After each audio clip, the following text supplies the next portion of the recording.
Hi friends, ಎಲ್ರಿಗೂ ನಮಸ್ಕಾರ. Welcome back to my mini vlog. ನೋಡಿ ಫ್ರೆಂಡ್ಸ್, ಇದು ನನ್ನ ಮಿನಿ ವ್ಲಾಗ್ ಆಗಿರುತ್ತೆ. ನಾನು ಇವತ್ತು ಮಧ್ಯಾಹ್ನದಿಂದ ವ್ಲಾಗ್ನ ಸ್ಟಾರ್ಟ್ ಮಾಡಿದ್ದೀನಿ. ಮುದ್ದೆ ಮಾಡ್ತಾ ಇದ್ದೀನಿ. ಮೊಸರು ಸಾರಿಗೆ ಒಗ್ಗರಣೆ ರೆಡಿ ಇದೆ. ಒಗ್ಗರಣೆ ತಣ್ಣಗಾಗಲಿ ಅಂತ ಕಾಯ್ತಾ ಇದ್ದೀನಿ. ಅದಕ್ಕೆ ನೆಂಚ್ಕೊಳ್ಳೋದಕ್ಕೆ ಒಂದು ಎಗ್ ಫ್ರೈ ಥರ ಮಾಡ್ಕೋತಾ ಇದ್ದೀವಿ. ಅದಕ್ಕೆ ಏನಿಲ್ಲ, ಸಿಂಪಲಾಗಿ ಒಂದು ಸ್ಪೂನ್ ಆಯಿಲ್ ಹಾಕ್ಕೊಳ್ಳಿ. ಅದಕ್ಕೆ ಸ್ವಲ್ಪ ಸೋಂಪುಕಾಳು ಹಾಕ್ಕೊಂಡಿದ್ದೀನಿ. ಒಂದು ಸ್ಮಾಲ್ ಸ್ಪೂನಷ್ಟು ಶುಂಠಿ ಬೆಳ್ಳುಳ್ಳಿ ಪೇಸ್ಟ್ನ ಹಾಕ್ಕೊಂಡಿದ್ದೀನಿ.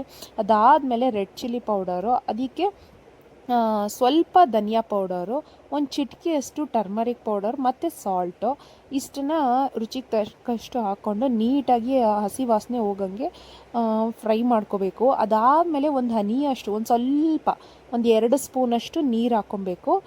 ನೀರು ಹಾಕ್ಕೊಂಡು ಸ್ವಲ್ಪ ಅದನ್ನು ತೆಳ್ಳಗೆ ಮಾಡಿಕೊಂಡು, ಮೊಟ್ಟೆನ ನೀವು ಇಡೀ ಆದರೂ ಹಾಕೋಬೋದು, ಅರ್ಧ ಕಟ್ ಮಾಡೋದ್ರೂ ಹಾಕೋಬೋದು. ಸ್ವಲ್ಪ ಗಾರ್ನಿಷಿಗೆ ಕಸ್ತೂರಿ ಮೇಥಿ ಹಾಕಿದ್ದೀನಿ. ಹಾಕ್ಬಿಟ್ರೆ ಸೂಪರಾಗಿರುತ್ತೆ ಡಿಶ್ಶು. ಸಿಂಪಲಾಗಿ ಮಾಡ್ಕೋಬೋದು. ಜಸ್ಟ್ ಒಂದು 5 ಮಿನಿಟ್ಸಲ್ಲೇ ಮೊಟ್ಟೆ ಪ್ಲೇನಾಗಿ ಅದೇ ರೀತಿ ತಿನ್ನೋದ್ರಕ್ಕಿಂತ ಈ ಥರ ಮಸಾಲ ಹಾಕಿ ಮಾಡಿಕೊಂಡ್ರೆ ಸಖತ್ತಾಗಿರುತ್ತೆ. ಅದಲ್ದಲೆ ಮುದ್ದೆ ಇಟ್ಟಿದ್ನಲ್ವ, ಸೊ ಮುದ್ದೆ ಕೂಡ ಕುದೀತು. ನೀಟಾಗಿ ಗಂಟಿಲ್ದಲೆ, ನಾನು ಗಂಟನ್ನೆಲ್ಲ ಬಿಡಿಸ್ಕೊಳ್ಳೋದಕ್ಕೆ ಒಲೆ ಮೇಲೇ ಮಾಡೋದಿಲ್ಲ. ಈ ಥರ ಕುತ್ಕೊಂಡು ಅದನ್ನು ಮಾಡಿದ್ರೇ ಅದು ಕರೆಕ್ಟಾಗಿ ಗಂಟಿಲ್ದಲೆ ಬರುತ್ತೆ ನನಗೆ. ನೋಡಿ, ಮುದ್ದೆ ಮಾಡಿಕೊಂಡು ಅದಕ್ಕೆ ಮೊಸರು ಸಾರು ಹಾಕಿ ಎಗ್ ಫ್ರೈನೂ ಹಾಕ್ಕೊಂಡು ಊಟ ಹಾಕ್ಕೊಡ್ತಾ ಇದ್ದೆ ನನ್ನ ಹಸ್ಬೆಂಡ್ಗೆ. ಸೊ ಅವ್ರದ್ದು ಊಟ ಎಲ್ಲ ಆದಮೇಲೆ ನಾವು ಸಂಜೆ ಸ್ವಲ್ಪ ಮನೆಗೆ ಏನೋ ನೋಡ್ಲಿಕ್ಕೆ ಹೋಗಬೇಕಾಗಿತ್ತು, ಹಾಗಾಗಿ ಹೊರಟ್ವಿ. ಸೊ ಈವ್ನಿಂಗ್ ಅಂಗಡೀಲಿ ಹೋಗಿದ್ದೀವಿ, ಮಳೆ ಶುರು ಆಗಿಬಿಡ್ತು. 7:30ಇಂದನೇ ಜೋರು ಮಳೆ ಹಾಸನಲ್ಲಿ. ಸೊ ನೀವು ಯಾವ್ಯಾವ ಊರಿಂದ ನನ್ನ ವೀಡಿಯೋಸನ್ನು ನೋಡ್ತಾ ಇದ್ದೀರಾ ಅಂತ ಕಮೆಂಟ್ ಸೆಕ್ಷನಲ್ಲಿ ತಿಳಿಸಿ. ಸೊ ನಮ್ಮ ಹಾಸನಲ್ಲಿ ನೆನ್ನೆ ಸಖತ್ತಾಗಿ ಮಳೆ ಬಂತು, ಟ್ಯೂಸ್ಡೇ. ಅಲ್ಲಿಂದ ನಾವು ಹೊರಟಿ ಆನಿಯನ್ ಬೇಕಿತ್ತು, ಮನೆಗೆ ಆನಿಯನ್ ತಂದೆ.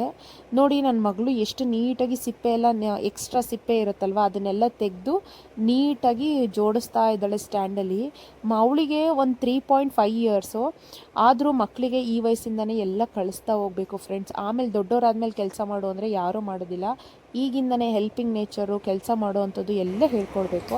ಅದಾದಮೇಲೆ ರಾತ್ರಿ ಊಟಕ್ಕೆ ಚಪಾತಿ, ಟೊಮೆಟೊ ರೋಸ್ಟ್ ಮತ್ತು ಆಮ್ಲೆಟ್ ಮಾಡ್ಕೊಂಡಿದ್ದೆ. ಮಕ್ಕಳಿಗೆಲ್ಲ ಊಟ ಮಾಡಿಸಿ ನಾನು ಕೂಡ ನಿಧಾನಕ್ಕೆ ಊಟ ಮಾಡ್ತಾಯಿದ್ದೆ. ಸೊ ಇದಾಗಿತ್ತು ಇವತ್ತಿನ ಬ್ಲಾಗ್. ನಿಮಗೂ ಕೂಡ ಇಷ್ಟ ಆಗಿದ್ದರೆ ಲೈಕ್ ಮಾಡಿ, ಶೇರ್ ಮಾಡಿ, ಕಮೆಂಟ್ ಮಾಡಿ. ಬಾಯ್, ನೆಕ್ಸ್ಟ್ ವಿಡಿಯೋ ಸಿಗ್ತೀನಿ.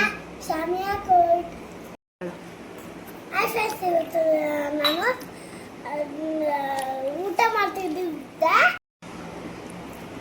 ನಮ್ಮನೆಯಲ್ಲೂ ಮಳೆ ಬಂತು, ನಿಮ್ಮನೆ ಮಳೆ ಬಂತಾ? ಕಮೆಂಟ್ ಮಾಡಿ, ಶೇರ್ ಮಾಡಿ. ಯಾರ್ಯಾರು ಬರ್ತೀಯಾ ಓಡ್ ಬನ್ನಿ.